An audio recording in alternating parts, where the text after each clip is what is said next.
Buenas, de nuevo por acá. ¿Cómo están? Oh, bueno,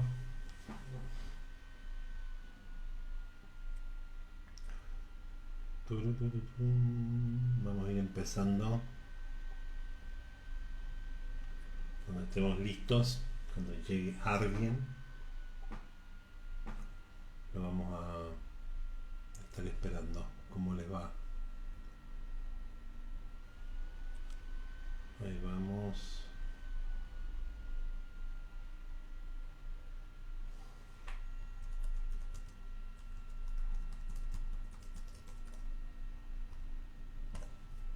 ¿Cómo están? ¿Cómo les va? Esto es como salir de un lugar y entrar a otro. ¿Cómo están ustedes? ¿Todo bien? ¿Se escucha bien? Ya voy a ver dónde quedó el micrófono. Estamos viendo que salga todo bien. Sí, está todo bien. Acá está el micrófono. Bueno, para poder seguir hasta el 17, nos hemos propuesto en el grupete, en el grupo de personas que seguía, qué tal Norma Beatriz, qué tal Beatriz Granjito. Propusimos, cerramos los textos de Simone de Beauvoir, de Guy Lorstein sobre la vida de Frida von Reimann, y de Clarice Lispector. Leímos algunos cuentos, vimos algo de su biografía y para concluir, para ir dándole cómo está Ana María, Norma, ¿qué tal?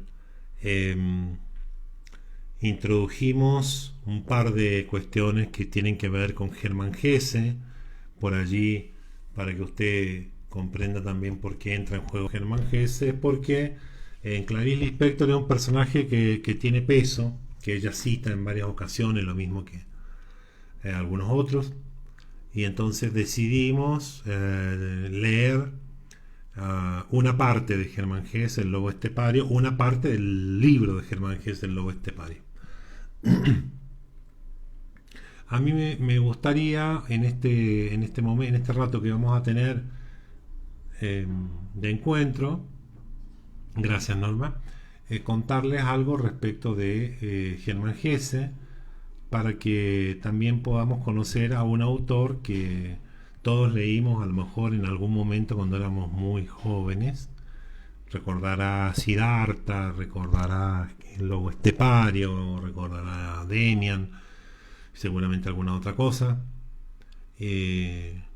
No sé muy bien por qué Hermann Hesse en particular es un autor que estaba vinculado a esa época y a esos momentos, y por qué en particular muchos de nosotros lo leímos siendo muy jóvenes. No sé cuál era la idea que tenían cuando nos sugerían o cuando nos daban de leer a Hermann Hesse. No sé qué es lo que estaban pensando, la verdad, las personas que hayan estado pensando, Elsa, ¿qué tal? Algo al respecto. Hermann Hesse nace hacia fines del siglo XIX, 1877 si no me equivoco, y en Alemania, de una familia muy creyente, y recibe, ¿qué tal? ¿Cómo estás, Elsa May? Y recibe el Premio Nobel de Literatura en el año 49, 46, por allí.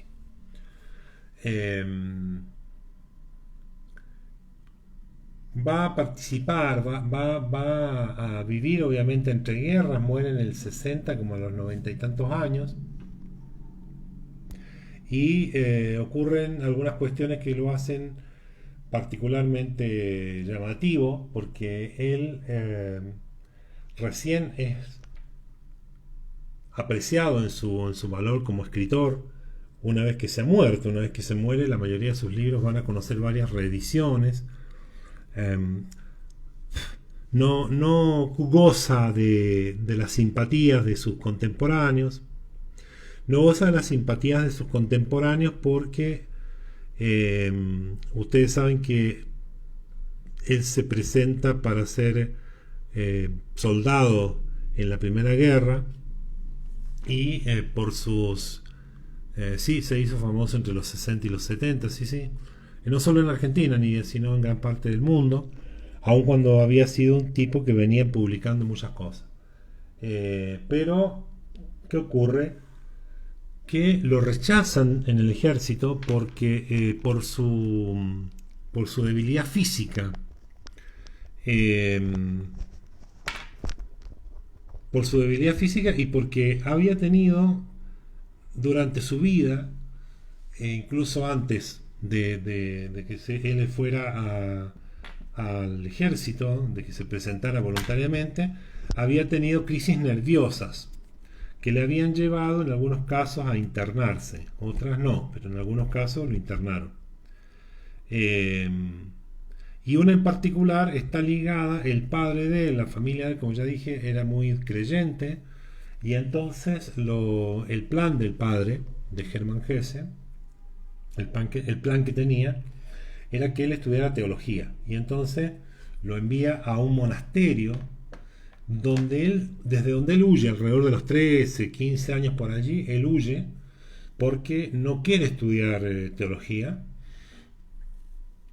Y si usted se acuerda, en un momento cuando Clarice Lispector se define como escritora, también tiene más o menos 15 años, 14, 15 años, es decir que Hermann Hesse a esa edad huye del monasterio y define que se va a dedicar a la poesía, que él quiere escribir poesía. No cuenta con el apoyo del padre, porque el padre quería que fuera teólogo. Y entonces hay un primer foco de tensión muy grande en relación al padre, la familia, etc. Luego hay una crisis muy importante nerviosa que lo lleva a una internación entre alrededor del 1916 al 1919, tiene 3 años de internación, y que allí comienza él a tratarse con un psiquiatra famoso que era discípulo de Jung, de Carl Gustav Jung, un psicoanalista. En esa época estamos hablando de los primeros 20, 25 años del siglo XX. Suiza se había convertido en un polo de desarrollo del psicoanálisis porque el viejo Freud se había asociado con Jung, y se había asociado con Jung porque Jung era un psiquiatra bastante connotado, no tan psicoanalítico en ese principio, en ese momento, pero era un psiquiatra connotado. Jung y Bleuler, que estaban en Suiza, habían logrado crear, si se quiere, definir una categoría diagnóstica que dura hasta hoy día, que es la demencia juvenil, la demencia precoz, que particularmente aparecía alrededor de los 13, 15 años, ¿no?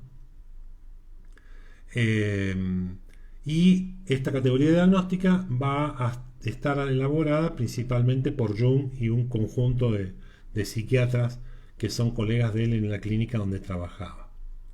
La idea de Freud de acudir a Jung era sacarle al psicoanálisis incipiente, vienés, sacarle la connotación local y hacer un movimiento. De hecho, en algún momento Freud le va a dar a Jung el comando del primer congreso de psicoanálisis, o uno de los congresos de psicoanálisis, va a la sociedad psicoanalítica o la asociación psicoanalítica. Después se pelean, obviamente Freud se pelea con todo el mundo. Bueno, con todo el mundo no, con su señora no se pelea nunca porque la señora lo sacaba carpiendo. Montaban los miércoles en la casa, entonces Marta Bernays, así se llamaba la esposa de Freud, lo sacaba medio como corriendo todo esto porque se ponían a fumar y le dejaban la casa pasada humo. Entonces Hermann Hesse se trata con este psicoanalista, se trata no solo en ese momento sino a lo largo de su vida, porque va a tener más de alguna vez lo que se llaman enfermedades nerviosas en ese momento, y que son de alguna manera descompensaciones casi psiquiátricas. Sí, lo interna el padre. Bien, entonces un foco que va a llevar a estas situaciones de conflicto de Hermann Hesse, vamos a focalizar así. Un foco de conflicto que le va a generar las descompensaciones nerviosas va a ser evidentemente externa. Eso es, los contextos de preguerra, de guerra y posguerra, de la Primera Guerra en particular, que no solo asola a Hermann Hesse, sino que lo hace con todos los pensadores de esa época, y particularmente entonces lleva a Hermann Hesse a ubicarse entre el romanticismo y el existencialismo, con dos autores de cabecera, dos autores que lo van a conducir, lo van a guiar. Uno es Dostoyevsky y el otro es Nietzsche. Todas estas cosas tienen como una resonancia luego de haber leído a Clarice Lispector, porque hay algo del lobo estepario, hay algo de lo que ella descubre en Hermann Hesse que le permite a Clarice Lispector pensar alguno de los cuentos, pensarse ella misma en relación a los grandes problemas o a las grandes insatisfacciones o a las grandes crisis existenciales que le tocó afrontar. Entonces hay este evento, que es externo, que es el ámbito de la guerra, de la Primera Guerra, la lectura que él venía haciendo de Dostoyevsky y de Nietzsche, el desaliento, el desánimo, la imposibilidad, digamos, de la tranquilidad y la paz, etc.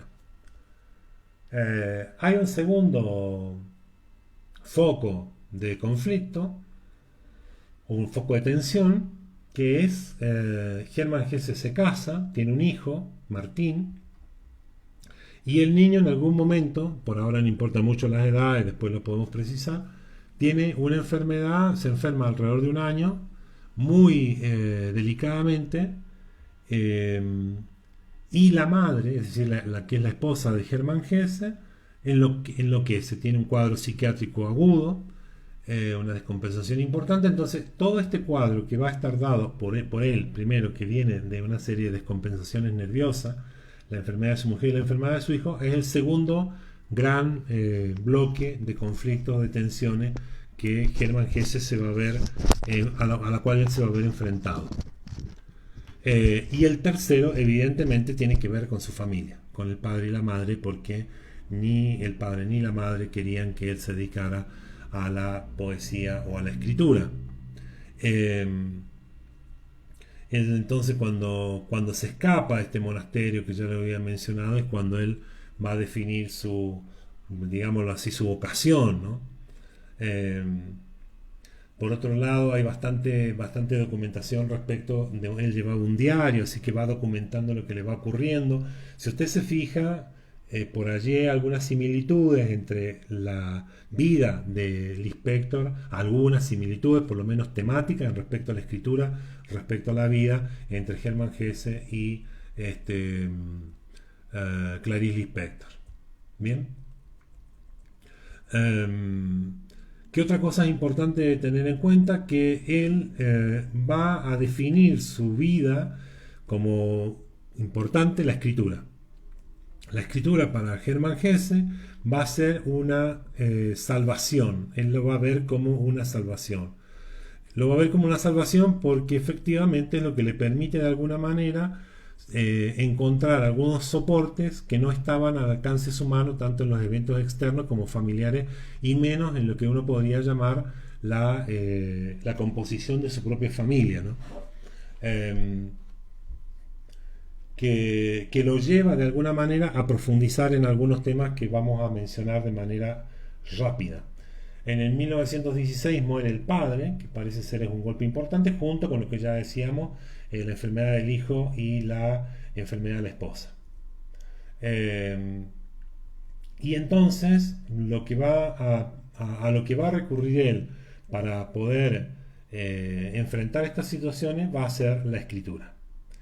Si ustedes recuerdan, la definición que tiene en su momento Clarice Lispector respecto a la escritura es que es una salvación. Hermann Hesse lo vive de la misma manera. Para Hermann Hesse la escritura también va a ser ciertamente una salvación, junto con la terapia psicoanalítica y la preocupación que tiene por algunos temas. ¿Cuáles son esos temas? Usted más o menos ya debiese intuirlo. Uno tiene que ver con el sentido de la vida, la otra tiene que ver con la comprensión de los demás respecto del sí mismo, porque Hermann Hesse va a vivir una tensión interna, ¿no? Una tensión interna más allá de los problemas neuróticos o nerviosos que vive. Él vive una tensión interna que es los temas que le preocupan a él, los temas que le preocupan profundamente, versus, si se quiere, la adaptación social. Es decir, que en algún punto él se ubica también en una cuestión ética respecto de mantenerse ligado a aquellas cosas que le importan, la vida interior, ¿no? La sensibilidad que también está ligada a las crisis nerviosas que vive, pero no a la enfermedad, ¿no? Yo quisiera que usted diferenciara acá, porque en general el problema que hay es cuando uno dice ha tenido una descompensación psiquiátrica o ha tenido una enfermedad nerviosa, entonces el hecho de haber tenido eso por allí nos lleva a pensar que el tipo era inhábil. Al contrario, esa serie de fracturas, o de facturas, perdón, de fracturas, sí, fracturas nerviosas en su personalidad le van a permitir a él acercarse a algunos temas. Si usted se acerca al libro de Hermann Hesse, El lobo estepario, se va a percatar que hay algo de esto. Es una vida solitaria, en una preocupación fundamental por los problemas y los temas que son acuciantes para él. No, desconoce si lo son también para los otros, o la importancia que los otros le pueden dar a lo que él está pensando. Y por otro lado, una posición ética respecto a esos temas. Si a él le preocupa, es él el que se ocupa de eso, ¿no? Va a encontrar un aliciente en la escritura y en la lectura, porque cuando a él le rechazan su ingreso al ejército, él se va a dedicar a la lectura para los soldados alemanes.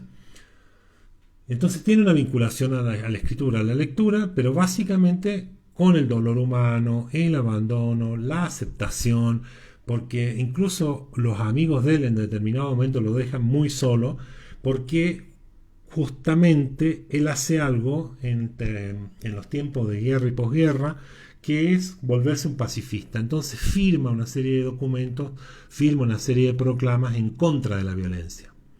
Usted comprenderá que en una guerra en donde se exacerban muchas veces los aspectos más nacionalistas de un determinado país, que alguien vaya a decir que estar en guerra no está bien y que defenderse no está bien, lo que fuese, no ocasiona precisamente buenos amigos o simpatías, sino al contrario, lo que ocasiona es antipatías. Por lo tanto, las consecuencias que tienen sus actos, las consecuencias que tienen las decisiones que él toma, bien, lo llevan a un punto en el cual él se va a encontrar muy solo, o se va a encontrar muy solo, abandonado de las personas, está bien, es la misma, pero él se va a sentir solo y va a ser abandonado por estas posiciones éticas que toma respecto a la violencia, que toma respecto a la vida y respecto a los temas y a problemas que él considera que son fundamentales. Uno dice, bueno, pero ¿qué otra tenía? Y la de adecuarse. La otra opción que tenía era adecuarse. Si quiere ser aceptado por el grupo, uno podría bajarse de las cosas que considera importantes y simplemente hacer lo que hace la mayoría. Esto es lo que no hace él. Si usted se fija en el texto del lobo estepario, está presente esto de una herida que es la existencia. La vida misma, si quiere ser vivida con autenticidad, es una herida. No es para dramatizarlo, no es que el tipo se suicida, el tipo se muere grande a los 93, creo, producto de un derrame cerebral, se muere grande, pero la vida es sentida como una herida. No porque se ande pegando, no se anda dando latigazos por los rincones, es porque de nuevo está presente la cuestión de sí, exactamente, un lamento. Es terrible, ¿sabes? Porque suponga, uno hoy día podría decir, si estamos en el cuerpo o en la mente de Hermann Hesse, uno diría, pero ¿cuál es el sentido de la vida si hay una guerra? Es decir, ¿para qué cuidarse si hay una guerra? Es decir, todas las cosas en las cuales usted puso el valor, tanto de la propia vida como la vida de los demás, el amor, los hijos, el cuidado de sí, el cuidado de los otros, simplemente está siendo bombardeado. O sea, no hay ninguna razón lo suficientemente fuerte que diga que la vida es más importante porque hay un lunático, un par de lunáticos que declararon la guerra. Entonces, en ese contexto, la vida es sentida como un absurdo, como un sinsentido. Y a ese sinsentido, si usted no va directo a la muerte, es a lo que hay que encontrarle alguna significación. Y esa búsqueda, esa significación, muy al estilo Dostoyevsky, muy al estilo Nietzsche, muy al estilo Germán Hesse, muy al estilo Clarice Lispector, es una búsqueda personal. El sentido, si la vida tiene un sentido, es una búsqueda personal. No confunda búsqueda personal con egoísmo, ¿no? No va por ahí. Es una búsqueda personal porque en algún sentido la respuesta del por qué estoy acá, del qué hago, para qué vivo, es una respuesta personal. Tengo que encontrarla yo. No me sirve, por decirlo de alguna manera, jactante, o sería, sí, jactante, pretenciosa. No me sirve la respuesta que otro da. Esa respuesta es personal. Está en Nietzsche, está en Dostoyevsky. Si usted lee Los Hermanos Karamazov, alguna vez podríamos hacer un taller de los hermanos Karamazov. Allí la responsabilidad es individual. El pecado es individual. ¿Sí? En Dostoyevsky no hay nos salvamos todos juntos. Yo soy responsable. Si recuerda el relato incluso en Crimen y Castigo, cuando eh, Raskolnikov está planteándose respecto al asesinato de la mujer, eh, el, el- el castigo de la conciencia. El tipo no es que no viene el castigo externo solamente, el castigo divino, si usted quiere, o el castigo del juzgado, es el castigo personal, es el yo hice esto, ¿no? Por lo tanto, hay una responsabilidad que es ineludible y que es la responsabilidad personal. En ese sentido, creo que es una clave para leer a Germán Hesse, como lo es también para leer a Lispector, ¿no? Uno podría decir, pobre la existencia de ella que venía asignada por el tema de salvar a su madre. Pero una vez que la madre muere, porque era ineludible que muriera, tanto sea por la sífilis como por otra cosa, queda la pregunta, ¿y entonces qué pasa conmigo? ¿A qué vine al mundo? Eso puede ser una tragedia o no, pero en Clarice Lispector la escritura va a tener un rol fundamental. Salvador también lo tiene en el caso de Germán Hesse, ¿no? Agudizado por las crisis nerviosas que también las tenía este, Clarice Lispector, ¿no? Eso, en principio, ¿no? Uno no puede uno eludir la responsabilidad personal que le quepe o que le cabe en una situación en la cual lo que hay que buscar es el sentido de la vida. Y ese sentido tampoco es preexistente. Por allí también es bueno pensarlo de esa manera, porque no es el sentido cristiano. Me refiero a que para el mundo cristiano, para el mundo creyente, el sentido es preexistente, está dado porque Dios existe, Dios es infinitamente bueno, por lo tanto no va a darme algo que no tenga sentido. Por lo tanto, como bien decía Víctor Frank, el sentido está, solamente tengo que encontrarlo, y en definitiva el encuentro con el sentido, el encuentro con Dios en Víctor Frank. En el caso de Germán Hesse no. En el caso del Lispector tampoco. Si ustedes leen tranquilamente las obras de ellos, se van a percatar que Dios, si bien está rondando, no es un dador de sentido último, no es un garante de sentido como lo es en el mundo cristiano, ¿no?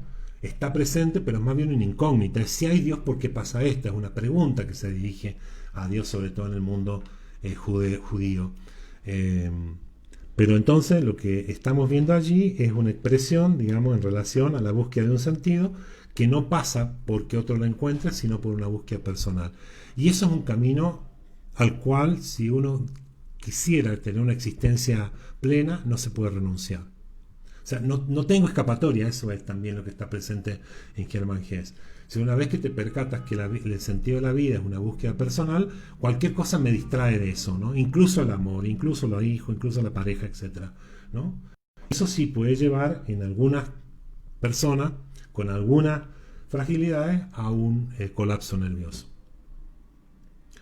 Eso, en principio, espero que le ayude a comprender O acercarse, si no le ayuda a leer el texto, por lo menos acercarse a algo que le pueda tener mayor significación en relación a...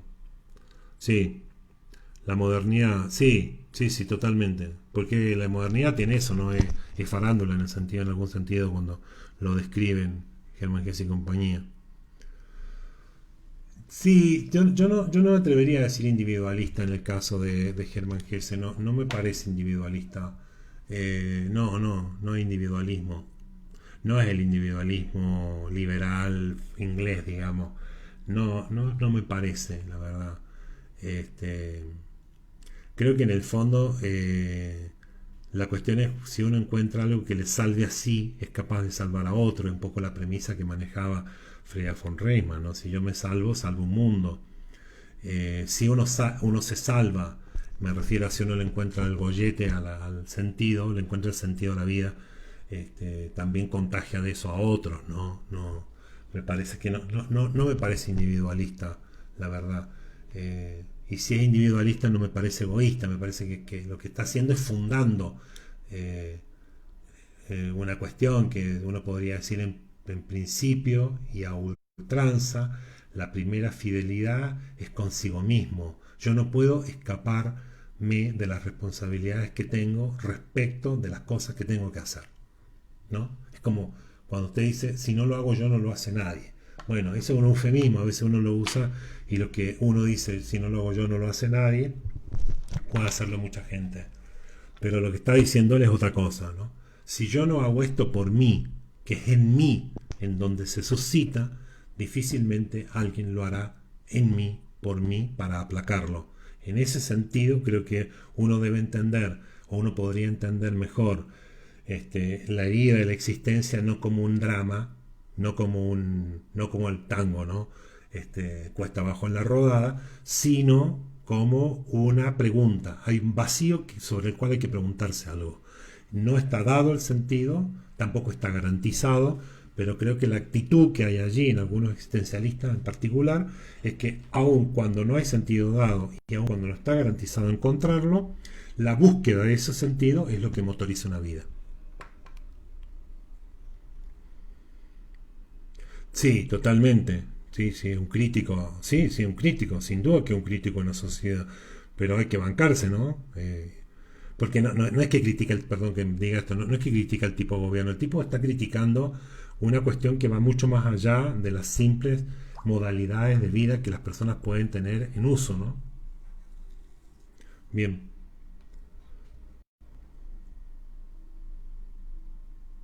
Creo que no, creo que justamente se trata de eso, de quererse y respetarse a sí mismo, ¿no? Sí, sí, es un vacío existencial, pero no es el vacío, digamos, es el vacío de los poetas malditos, si se quiere, ¿no? Es un vacío que, eh, que no se llena con facilidad, pero no por eso, bueno, en algunos casos llevó al suicidio, ¿no? Al suicidio como una ilusión, como un movimiento romántico, pero en estos no lleva al suicidio, que lleva a una pregunta, a un compromiso cada vez más agudo, más profundo por encontrarle la vuelta al asunto, ¿no? En el sinsentido, porque cuando las cosas tienen sentido, cuando uno dice cuando todo funciona, no sé si recuerdan, hay una imagen de una de las tres películas Matrix, podría ser la última, donde está el consejero, un viejo consejero con Neo viendo van a la sala de máquinas cuando todo el mundo está durmiendo, están viendo las máquinas, ¿no?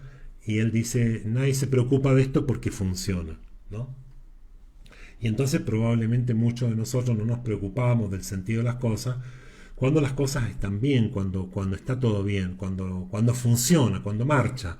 No te preguntas cómo es que algo funciona, simplemente lo vives, estás en el funcionamiento. Cuando eso se para de alguna manera, como fue la pandemia, como en la pandemia, entonces nos preguntamos por algunas cosas.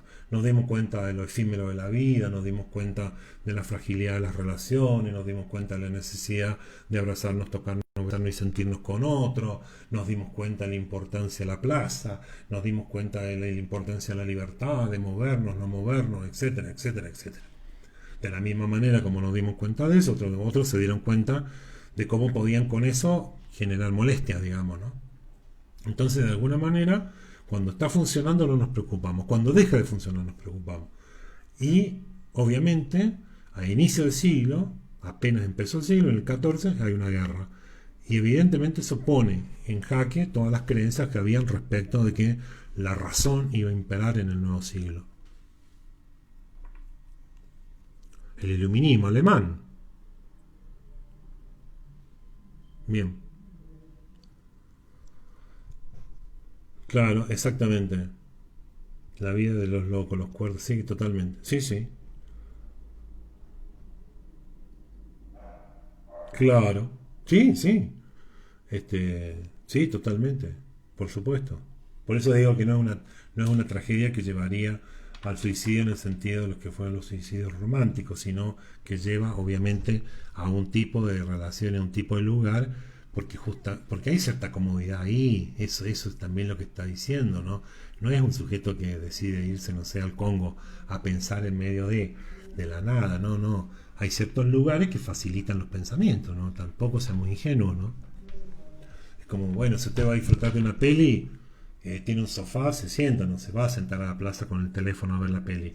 Busca la mejor forma, lo que más le acomode. Y de alguna manera, si el tipo estaba pensando algo en relación al mundo social, incluso ese mismo lugar donde él lo piensa, que es el mundo burgués, le suscita las mismas preguntas, ¿no? Ahí está todo de alguna manera, ¿no? Hay una película bastante buena que se llama La importancia de los objetos, habría que verla. No, no es una crítica social, es que los objetos nos dan seguridades, ¿no? Cada uno de nosotros. Usted entra a un lugar vacío y lo primero que intenta ver es a dónde va a poner lo que tiene, ¿no? Y uno podría decir, qué materialista. No, los objetos nos dan ciertas seguridades y si usted está atento a las preguntas y a las cosas que se le suscitan, también posibilitan preguntas. No somos anacoretas. Si alguien lo es, bueno, tranqui, pero yo no, por lo menos. Bien. Sí, sí, es un refugio totalmente. Bueno, esa es la idea de por qué entró Hermann Hesse a la última parte del taller. Si le gusta, está a disposición el texto de Hermann Hesse, basta que mande un WhatsApp, un correo electrónico, lo que quiera. Yo le pongo si quiere acá mi correo y usted manda y dice, qué sé yo, que quiere recibir los textos y se los mando, no hay problema. En todo caso, el texto que estamos viendo es el lobo estepario de Hermann Hesse. Gmail.com. Ahí está. Bueno, está entre los mensajes, está el correo. Si usted conoce a alguien que esté en el taller, le puede pedir los textos. Si quiere integrarse, hágalo, no hay problema. Eso, vamos a trabajar eso. La semana que viene vamos a ver un texto de Tolstoy, un cuento, y luego el de una autora nueva que yo no conocí, pero me parece una excelente idea conocer a alguien, leer a alguien que uno no ha leído antes. Eso, preguntas, dudas, comentarios, lo que usted guste, que tenga que ver con Hermann Hesse, ¿no? Acá viene la parte donde hay alguien especialista en Hermann Hesse y me pregunta algo que no sé, y yo le voy a decir, no, yo leí el lobo estepario, Siddhartha y el Demian. El Demian, usted sabe que es el texto que siguió al tiempo de la internación. De hecho, hay algunas versiones que hablan que es el texto, Damian es el texto que lo lleva a Hermann Hesse a la crisis nerviosa, ¿no? Como lo fue algún texto en el caso de Clarice Lispector, como lo es en algunos otros casos también, ¿no? Algunos autores se han descompensado ante algunas escrituras. Tal vez eso también habría que tener en cuenta. La escritura es una forma de salvación, pero una forma también áspera de vivir la vida, ¿no? Pero eso. Si alguna pregunta, duda,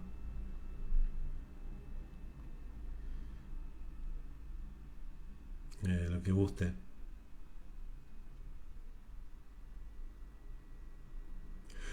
Colabore reenviando, compartiendo esto después cuando usted esté en su ya más tranquila, para que pueda compartir de alguna manera los esto. Bueno, pregunta el varón rampante Calvino. Qué personaje Calvino, ¿no? Es una existencia trágica. Es una existencia trágica. Calvino una existencia trágica. Y la termina como es, termina una existencia trágica, ¿no?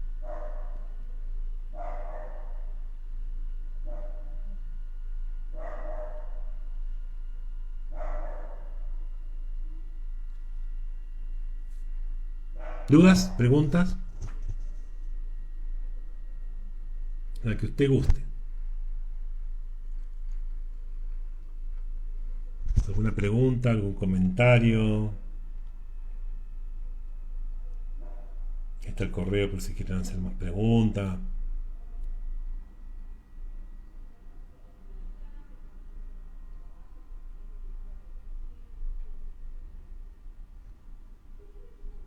¿No? Bueno.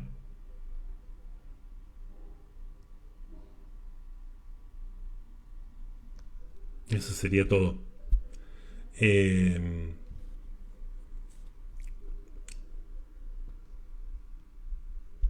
lo bueno que tiene por allí ver algunas de las cosas que escriben o tener en cuenta algunas de las cuestiones que tienen que ver con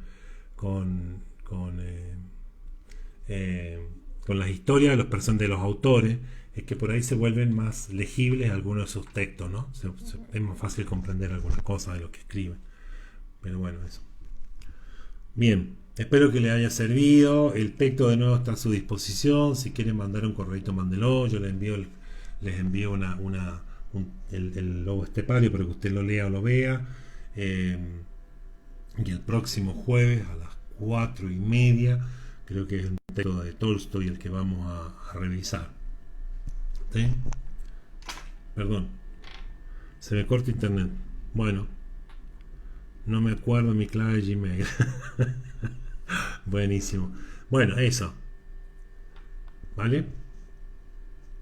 Nos vemos el próximo jueves entonces. Que tengan lindo jueves, que lo disfruten. Mucho más legible que el Inspector. Sí, sí, sí. No hay texto oculto en Germán Hesse. En el Inspector hay texto oculto. Texto oculto me refiero a que si en algún momento vos quisieras, es como escudriñar, es como rasquetear una pared, vas a encontrar la capa de pintura anterior. En el texto del Inspector, si tú rasqueteas, encuentras otro texto. En el caso de Germán Hesse no hay otro texto. Está más que nada la pregunta que induce a escribir, el sentido que es búsqueda, no es encuentro, no está dado, no está garantizado, pero efectivamente no hay un segundo texto, ¿no? El segundo texto es la vida de él, la vida es el segundo texto, ¿no? Las preguntas que él se hace que son vitales, ¿vale? Así que eso. Nos vemos el próximo jueves, que lo pasen lindo, que disfruten, sigan bien.